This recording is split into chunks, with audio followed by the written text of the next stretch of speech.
যখন জুমার দিন আসে, এই জুমার দিনে যদি কোনো ব্যক্তি সকাল সকাল গোসল করে, আর্লি মর্নিং গোসল করে, গোসল করার পরে তার উত্তম পোশাকটা পরিধান করে আর গোসলটা করে ফরজ গোসলের মতো, আতর সুগন্ধি খুশবু তার সামর্থ্য অনুযায়ী ব্যবহার করে, এরপরে পায়ে হেঁটে হেঁটে মসজিদে আসে, বাহনে চড়ে নয়, পায়ে হেঁটে হেঁটে।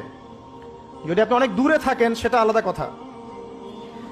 এবং ইমামের কাছাকাছি বসে, মসজিদে আসার পরে যতটুকু সম্ভব হয় সুন্নত পড়ে নিল, নফল পড়ে নিল, এরপর ইমামের কাছাকাছি এসে বসলো, ইমামের খুতবা শ্রবণ করে মনোযোগের সাথে। খুতবা শ্রবণ করার সময় কাউকে কষ্ট দেয় না।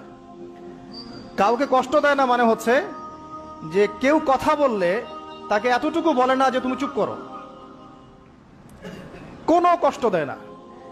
ইমামের খুতবা শ্রবণ করে, নামাজ পড়ে ইমামের সাথে। এই ব্যক্তির আমল নামায় নবী সাল্লাল্লাহু আলাইহি ওয়াসাল্লাম বলছেন যে প্রত্যেক পদক্ষেপের বিনিময়ে 1 বছরের নফল নামাজ আর 1 বছরের নফল রোজার নেকি লেখা হয়।